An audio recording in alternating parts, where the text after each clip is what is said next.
বিধানসভা নির্বাচনের মুখে আরও সক্রিয় প্রচারে নামছে বিজেপি। দক্ষিণ কলকাতার আইন ব্যবস্থা ও প্রশাসনিক পরিস্থিতি এবং উন্নয়নের প্রসঙ্গ তুলে তৃণমূলের বিরুদ্ধে চার্জশিট পেশ বিজেপির। দক্ষিণ কলকাতার যাদবপুর সাংগঠনিক জেলার মোট 7টি বিধানসভা রয়েছে, যার মধ্যে যাদবপুর, টালিগঞ্জ, সোনারপুর উত্তর এবং দক্ষিণ ও বারুইপুর পূর্ব এবং পশ্চিম তৃণমূলের দখলে। আইএসএফ এর অধীনে রয়েছে ভাঙড় বিধানসভা। কোথাও বেহাল রাস্তা, আবার কোথাও বেআইনি নির্মাণ।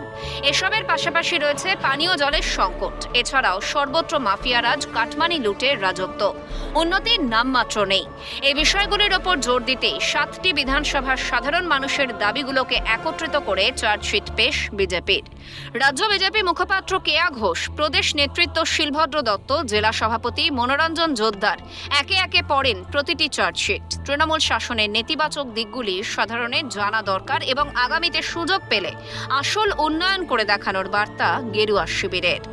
অন্যদিকে উত্তর কলকাতার 7টি বিধানসভা কেন্দ্রে একাধিক দুর্নীতি ও ঘোটালার অভিযোগ তুলে ধরে চার্জশিট পেশ করে সাংবাদিক সম্মেলন বিজেপির। সাংবাদিক সম্মেলনে চার্জশিট তুলে ধরেন বিজেপি নেতা রুদ্রনীল ঘোষ। চৌরঙ্গিতে পানীয় জল এবং জল নিকাশি ব্যবস্থার সমস্যা, এন্টালি ওয়ার্ডে ধাপার ভাগাড়ের অস্বাস্থ্যকর পরিস্থিতি, বেলেঘাটা বিধানসভায় পানীয় জলের সমস্যা এবং কাশীপুর বেলগাছিয়ায় জলাজমি ও পুকুর ভরাটের জেরে বিপত্তি। এলাকার মানুষের ক্ষোভের কথাই ফুটে উঠেছে বিজেপির চার্জশিটে।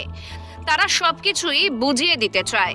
তৃণমূল সরকারকে কাঠগড়ায় তুলে তির্যক মন্তব্য বিজেপি নেতা রুদ্রনীল ঘোষের। তারা পরিষ্কার সবকিছুই বুঝিয়ে দিতে চায়, মানুষের জীবন বোঝাতে চায়, মানুষের অধিকারগুলোকে বুঝিয়ে দিতে চায় ভোটাধিকার প্রয়োগের মাধ্যমে। যতক্ষণ না এই সরকারকে বিসর্জন দেওয়া যাচ্ছে ততক্ষণ পর্যন্ত রোজ প্রত্যেক মুহূর্তে প্রত্যেকটি এলাকায় প্রত্যেকটি পাড়ায় অশান্তি বলুন, দৌরাত্ম্য বলুন অপরাধীদের, এবং তার সঙ্গে সঙ্গেই বুঝিয়ে দাও, সবকিছুকে ঢেকে দাও, চাপা দিয়ে দাও, সেটা মানুষের প্রাণ হোক আর মানুষের অধিকার হোক। এটাই তো তৃণমূলীয় এজেন্ডা। বিজেপির ওপর সন্তুষ্ট নয় বাংলার মানুষ, পাল্টা তোপ দেগে মন্তব্য কুণাল ঘোষের।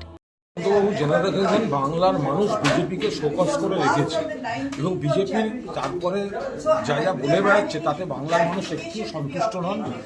বাংলার মানুষ আপনাদের যে যে পয়েন্টে শোকজ করেছেন তার উপর যে শাস্তিটা বাংলার মানুষ গণতান্ত্রিক উপায় দেবেন সেটা 2026 সালের বিধানসভা নির্বাচনের রেজাল্ট বেরোনোর পরই আপনারা বুঝতে পারবেন। এই চার্জশিট পেশের মাধ্যমে ভোটারদের সামনে বিজেপির প্রশ্ন, রাজ্যে তারা আদৌ কতটা নিরাপদ। পায়েল রায়, অদ্রিজা ঘোষ ও রাজা সাহার রিপোর্ট, ক্যালকাটা নিউজ।